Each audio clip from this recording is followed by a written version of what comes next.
Welcome back, boys. Today we have 4 clips by Nick Fuentes, or they're clips of Nick Fuentes. So the first clip here is, I don't debate losers. I do not need your permission to infiltrate the institutions. Let's check it out. Wild how people use your case to dismiss seizing institutional power when it's actually proving your point. Far-right movements die in the cradle because elite Republicans say so. A dozen AF-aligned men with hiring and firing power will do multitudes more than ratioing the Indiana GOP on Twitter or posting HH edits. We don't need to argue with losers. I don't debate people who are less successful than me. I don't debate anonymous losers who are cowards and have no motion that say, but you can't. We don't need permission, bitch. I don't recall asking your permission to infiltrate the institutions. We've done it. We are doing it. We will do it more in the future. You will watch. You will react. You're nothing now. You'll be nothing in 20 years. We're not asking for permission. We're doing it. If you don't like it, go join the fucking... I don't debate losers. Man, he having some beef. Yeah, it can be a little annoying having to explain all the time to people. And the thing that is most annoying is like, if the people you're explaining to don't even listen, like they don't actually want to like learn information or hear your opinion, they just want to like get you, or like they want to debate you and like see where you say something wrong. That is it can be annoying, definitely. So next clip here is, something is not right with Trump.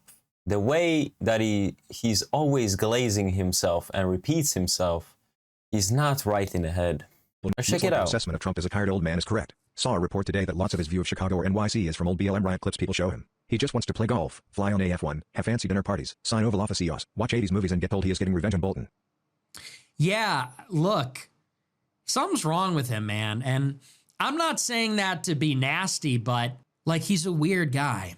And some of the stuff that he does, just the way that he's always glazing himself and repeats himself, he's not right in the head. And I don't know if that's his psychology or if it's just his age, but there's something not right there. And anyone that's been around him will tell you that. He's a weird dude, like he's an odd cat, and maybe you need to be as tough as he is, but he's not sharp. If there was something wrong with him 10 years ago, it was a lot less apparent, because 10 years ago, he's a lot more sharp and I think compelling in general. And now he's just slow and monotonous and repeats himself and seems to really not know what's going on. So, yeah, I agree with you. Cali Groy, $25. Yeah, something happened, man. He ran the whole in 2016. Like, I don't remember. I was a kid, but from new information, you know, or from information that I've seen, he was kind of like anti-establishment. He was gonna come in and clean house and fix everything in 2016, right? He had vigor, he had energy, you know. Let's say he was a dog, like he was full of energy, he was ready to run.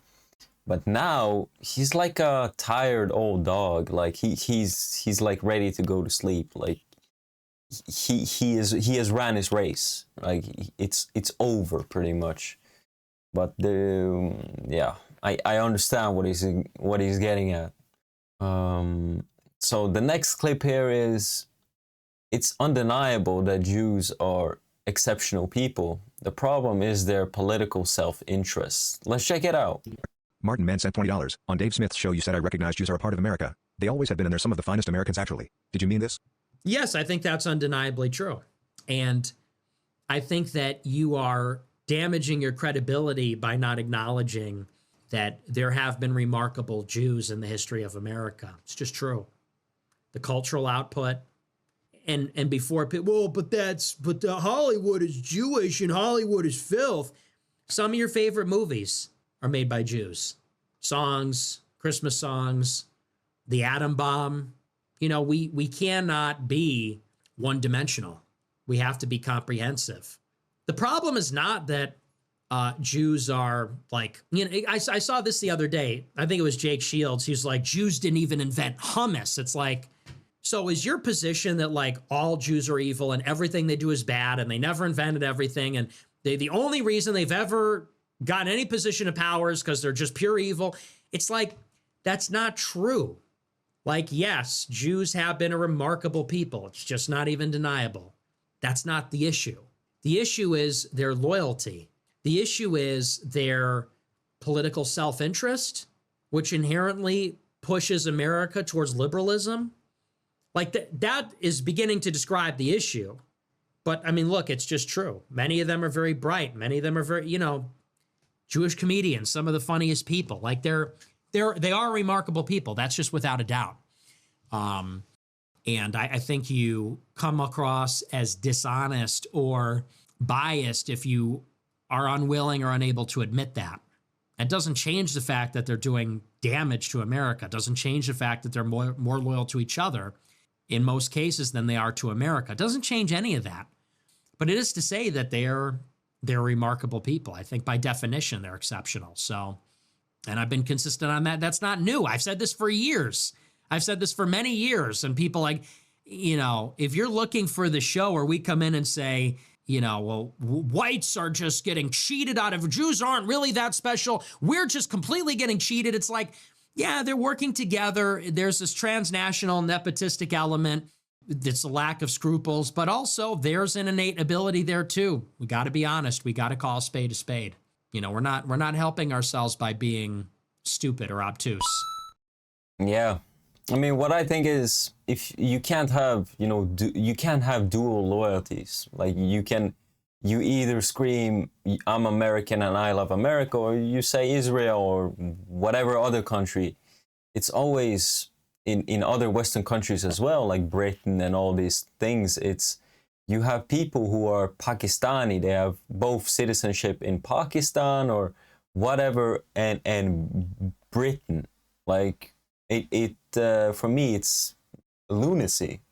You should not be able to have power if you have like dual citizenship. Yeah, it's just a bad idea. Like you can, you need to like, no. It's just a terrible idea. You can't have loyalty for two countries. There's always one that is on top and the one that you love.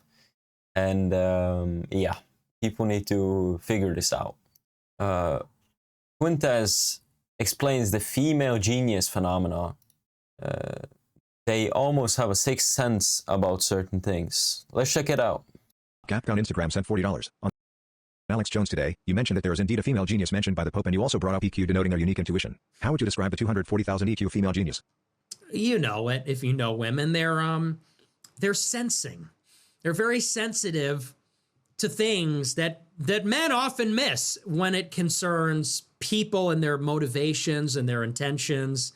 Now, sometimes women are the biggest idiots when it comes to this. Sometimes women are the only ones that miss something, usually when it's a guy they're attracted to or something like that. But a lot of times, and it's not everybody, but a lot of women, they almost have like a sixth sense about certain things. You know that.